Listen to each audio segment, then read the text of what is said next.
नमस्कार, सुहासिनीज लाईफस्टाईलमध्ये तुमचे खूप खूप स्वागत आहे. मी किचनसाठी थोड्या काहीतरी वस्तू मागवलेल्या आहेत. तुम्ही किचन ओट्यावरती या व्हिडिओच्या आधी बघितलंच असेल. मला थोडेसे किचन कॅबिनेट्समध्ये चेंजेस करायचं होतं. कमी जागेमध्ये जास्त वस्तू ॲडजस्ट करायच्या होत्या, म्हणून मग मी हे स्टँड मागवलेले आहे. हा कॉर्नर मागवलेला आहे. याची प्राईस 400 रुपये आहे आणि त्यासोबतच या पद्धतीचे स्टँड मागवलेले आहेत. कॉर्नर आणि हे स्टँड एकूण 950 रुपयाला मिळालेले आहेत. मागेच मागवलेले बरेच दिवस झाले, जवळपास 3 आठवडे झाले असतील, पण मी शूटिंग करायचं राहिलेलं होतं माझं. तर मला ना हा कॉर्नर हवा होता. मी गावातही बघितलेलं लोकल शॉपमध्ये, पण मला हवा तसा मिळत नव्हता. आणि हे स्टँड मी बघितलेले ऑनलाईन, तर छान वाटलेले, मग म्हणून मी घेतलं. ओपन किचन असेल तर त्यासाठी तर हे स्टँड अतिशय उपयुक्त आहेत. किचन ओट्यावरचे जे कॅबिनेट्स आहेत तर ते ना मी अशा पद्धतीने इथे सिरॅमिक वस्तू ठेवलेल्या, प्लेट्स, बाऊल, तर ना लहान म्हणजे छोट्या साईजचे बाऊल, मोठ्या.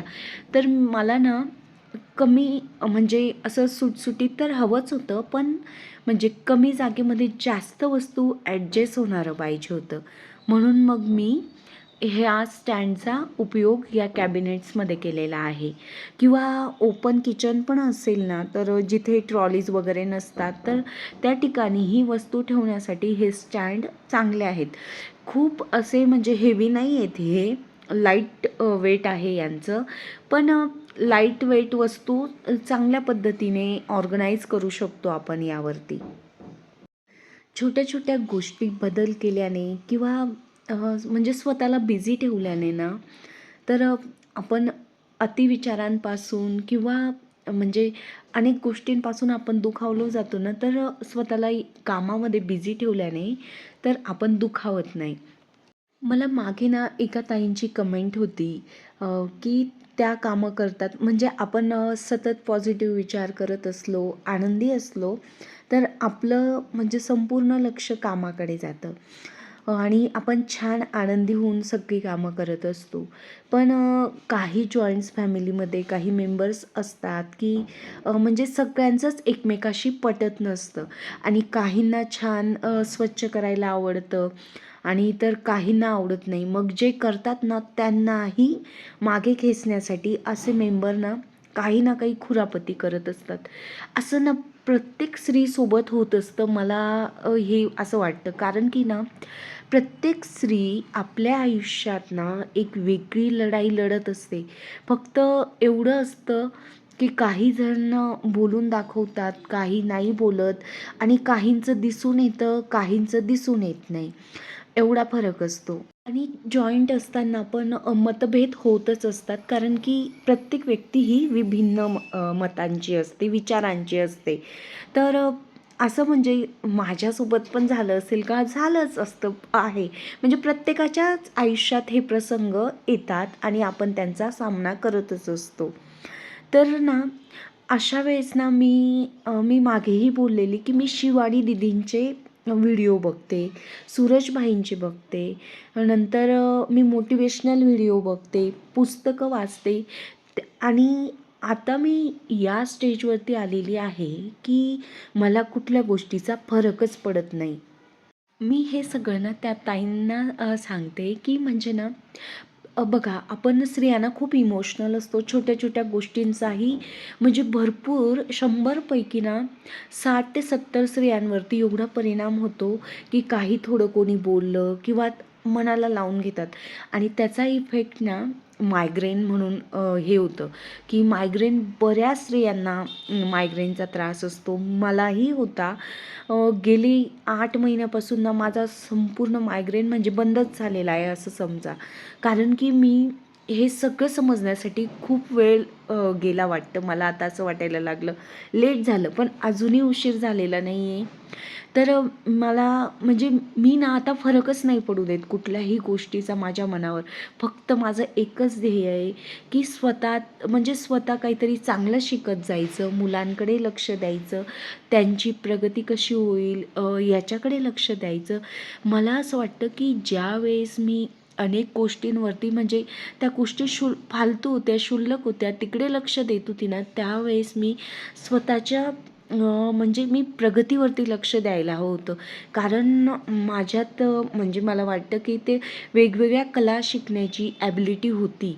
पण आपण कधी-कधी म्हणजे समजायलाही उशीर होतो आपल्याला या सगळ्या गोष्टींचा. म्हणून ताई, तुम्हीही फक्त तुमच्या मुलांकडे तुमची प्रगती कशी होईल याकडे लक्ष द्या. मी फक्त एवढंच सांगेन, कारण की माझेही अनुभव तुम्हाला सांगण्यात कमी पडतील, कारण प्रत्येकाचा अनुभव हा खूप वेगवेगळा असतो. मला आता पावसाळा सुरूच होतो आहे, तर म्हणजे झालेलाच आहे. तर झाडांची त्यापूर्वी जरा मशागत करून घ्यायची होती म्हणजे. तर मी ना महिन्यातून 2दा म्हणजे झाडांना ना म्हणजे अशा पद्धतीने माझ्याकडे हे खुरपणं आहे.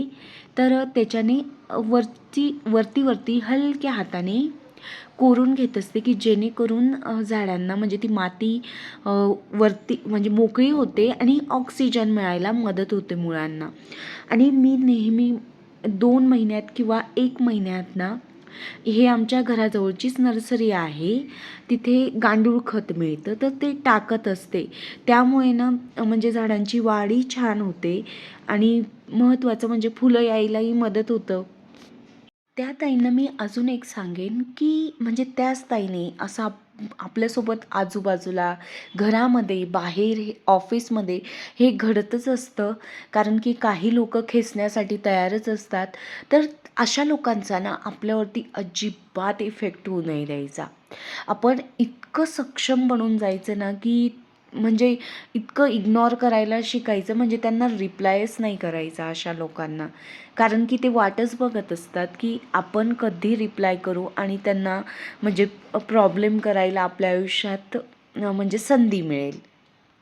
कमी वय असताना ना ह्या गोष्टी आपल्या लक्षात नाही येत. वयाची 35शी गाठल्यानंतर, जरा अनुभव हाताशी आल्यानंतर माणूस बदलत जातो आणि आलेले अनुभवांनी आपण म्हणजे गोष्टींकडे दुर्लक्ष करायला शिकतो. या गोष्टींना जर आपण महत्त्व देत गेलो ना, तर सगळ्यात मोठं नुकसान आपलं मुलांचं आणि महत्त्वाचं म्हणजे पती-पत्नीच्या नात्यामध्ये होतं. कदाचित काहींना माझे विचार आवडतील, काहींना नाही आवडणार. पण थोडेसे माझे अनुभव किंवा म्हणजे आपण आजूबाजूला बघतो, त्यानुसार मी थोडं काहीतरी मांडण्याचा प्रयत्न केलेला आहे. ताईंनी मला ना 2दा कमेंट केलेल्या, म्हणून मग मी या कमेंटचं म्हणजे माझ्या परीने थोडंसं उत्तर देण्याचा प्रयत्न केलेला आहे. मला जितकं जमेल. मी कन्फ्यूज होती काय म्हणजे सांगू किंवा बोलू की नको अशा विषयावरती. तुम्ही मला नेहमी विचारतात की मनी प्लॅन हिरवे कसे असतात, म्हणजे तुमचे कसे आहेत. तर मी काय केलं आहे, मी नेहमी ना स्प्रे बॉटलने स्प्रे करायची, पण ना ती नंतर खराब होते आणि महत्त्वाचं म्हणजे तिचा स्प्रे तितक्या नळीच्या फोर्सने पोचत नाही. मग आपली बिसलरी बॉटल तर आपल्याकडे असतेच, तर तिला ना सुईने म्हणजे झाकणाला बारीक असे होल केले आणि रोज मी या पद्धतीने सगळ्या झाडांवरती पाणी मारत असते आणि मनी प्लॅनला तर अशा पद्धतीनेच मस्त अंघोळच घालते. त्यामुळे ना ते टवटवीत हिरवेगार छान राहतात आणि नेहमी मी काळजी घेते. आठवड्यात एकदा असे पिवळे पानं पडलेले असतात, काही सुकलेले असतात, काही खराब झालेले असतात, त्यांना कापून घेते. काल मैत्रिणीचा बड्डे होता, त्यासाठी ना मला तिला गिफ्ट द्यायचं होतं, तर मी तिला मनी प्लॅन्ट द्यायचं ठरवलं. तर नाशिककर हा रस्ता कुठला आहे हे तुम्हाला कळलंच असेल, माझ्या घराच्या अगदी जवळ आहे. तर मला कमेंट बॉक्समध्ये नक्कीच सांगा. माझ्या घराच्या जवळ छोटीशी छान नर्सरी आहे, तिथून मी बऱ्यापैकी प्लांट्स घेते. आणि बाकीचे ना नाशिकमध्ये पपैया नर्सरी म्हणून खूप मोठी आहे, तर तिथूनही घेते. तर जवळच म्हणजे संध्याकाळीच मी नर्सरीमध्ये जाऊन तिच्यासाठी मनी प्लांट घ्यायला गेलेली.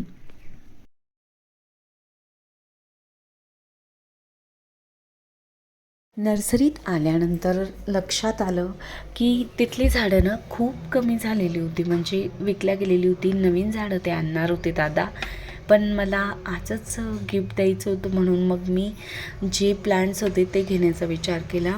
मनी प्लांटमध्ये त्यांच्याकडे मला जे येल्लो आवडतात ते शिल्लकच नव्हते, जसे हवे तसे होते, पण मला फ्रेशवाला पाहिजे होता.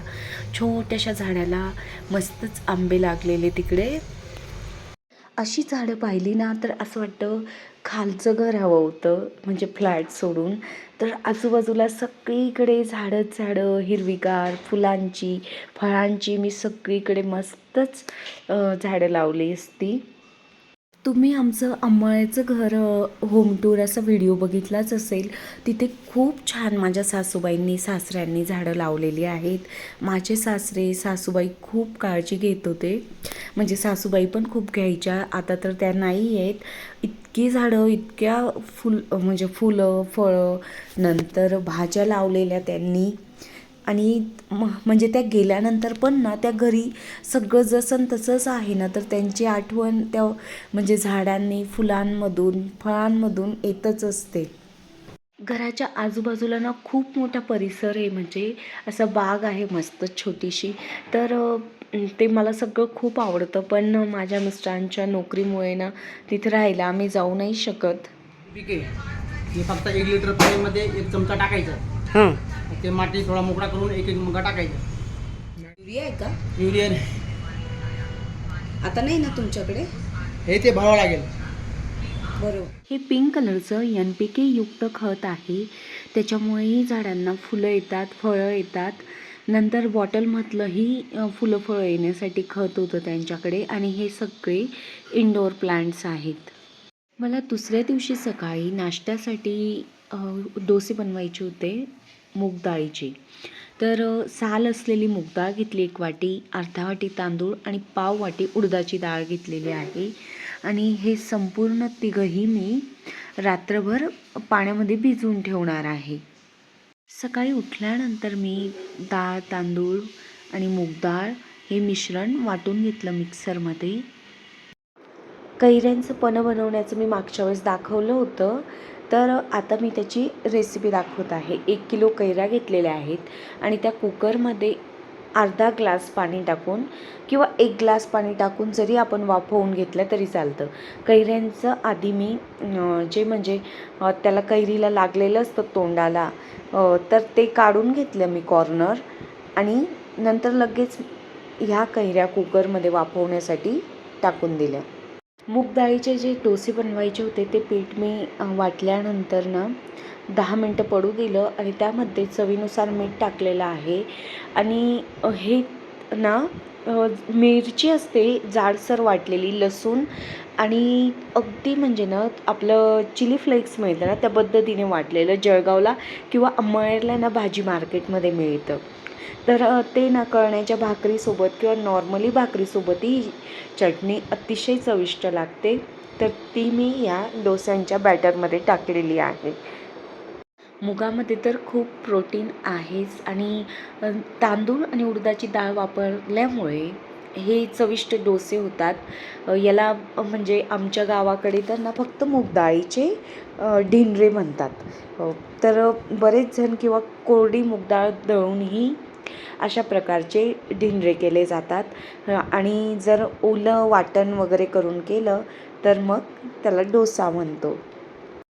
या पिठाची अधिकच चव वाढवायची असेल तर यामध्ये कोथिंबीर, नॉर्मली कांदा आवडीनुसार आपण टाकू शकतो, पण कांद्यामुळे ना ते क्रिस्पी होत नाही, म्हणून मग मी कांद्याचा वापर केलेला नाही आहे. आता फक्त मी कोथिंबीर टाकलेली आहे. कोथिंबीरमुळेही अतिशय छान चव येते. कैऱ्यांमध्ये 1 ग्लास पाणी आणि 4 ते 5 वेलदोडे घ्यायचे. त्यांना कुटून घ्यायचं, साल बाजूला काढून घ्यायचं आणि फक्त वेलदोड्याची बारीक थोडी पूड करायची आणि ती या कैरीमध्ये टाकून द्यायची वाफण्यापूर्वी. आणि त्यामध्येच म्हणजे चवीनुसार मीठ टाकायचं.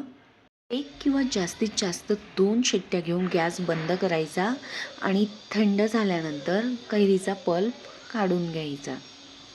आणि डोस्यासोबत नेहमीचीच आपली चटणी, ओलं खोबरं, कढीपत्ता, थोडी कोथिंबीर, डाळ्या, चवीनुसार मीठ आणि पाणी असं मिक्स करून हे सगळं मी वाटून घेतलेलं आहे. आणि त्यानंतर मोहरीची आणि थोडंसं हिंग टाकून फोडणी दिलेली आहे. कैऱ्या शिजून झाल्यानंतर या पद्धतीने दिसत होत्या. 1 शिट्टी घेतली असती तरी चाललं असतं, पण मी 2 शिट्ट्या घेतलेल्या. तो पल्प काढून मी या पद्धतीने म्हणजे कैरीचे साल काढून बाजूला केले आणि या पद्धतीने ते सगळं पल्प काढून घेतलेला आहे. हा पल्प मी एका डब्यात स्टोअर करून ठेवेल. 10-15 दिवस किंवा 1 महिनाही वापरू शकतो आपण. मीठ हे नॅचरल प्रिझर्वेटिव्ह आहे म्हणून मग हे चांगलंच राहतं. म्हणजे डीप फ्रीजमध्ये ठेवा आणि बनवायचं असेल त्याआधी 1 तास आधी, अर्धा तास आधी काढून ठेवायचं. बनवताना पल्प घ्यायचा अंदाजानुसार 1 चमचा एका व्यक्तीसाठी आणि 1 ग्लास पाणी आणि सरबतला जेवढी साखर वापरतो अगदी तेवढीच साखर वापरायची आणि त्यामध्ये मीठ टाकायचं, काळं मीठ, चाट मसाला टाकू शकतात आणि आवडीसाठी केशरही टाकू शकतात. म्हणजे छान चव लागते केशर टाकल्याने.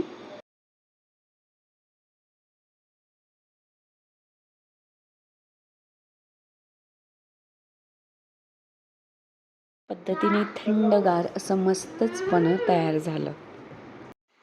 ही स्कॉच ब्राईटची घासणी आहे, एकदम छान आहे. 6 महिन्यापासून मी वापरते. मला छान अनुभव आला म्हणून मी तुमच्यासोबत शेअर करत आहे.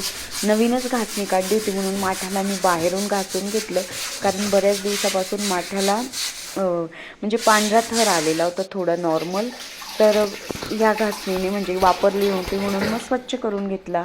आणि भांड्यांसाठी तर एकदम छान आहे. 1 आठवडा वापरल्यानंतर ना एकदम स्मूथ होते आणि मग ती घासणीने स्क्रॅच पण नाही पडत म्हणजे भांड्यांना. तर तुम्ही नक्कीच घेऊन बघा. बांद्र्यावरून शॉर्ट गाऊन आणलेला आहे. हा एक आहे.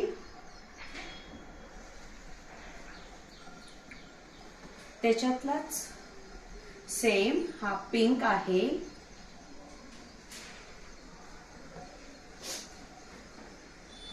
नंतर हा एक ब्लॅक आहे. मध्ये आणलेला आहे.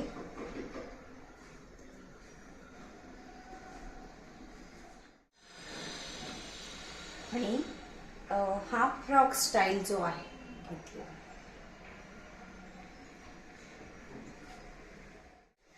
मी येवल्यावरून कुठल्या साड्या आणलेल्या तर त्यातील तुम्हाला मी दाखवते.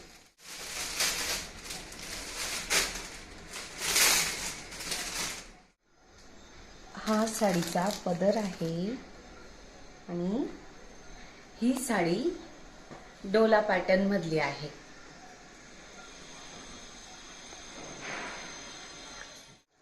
हिची प्राइस 1590 रुपये.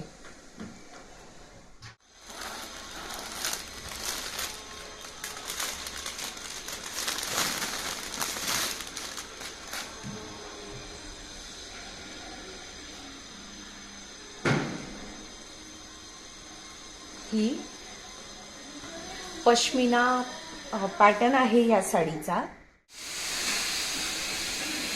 ही येलो नॉर्मल सिल्क आहे. हिची प्राइस 1690 आहे.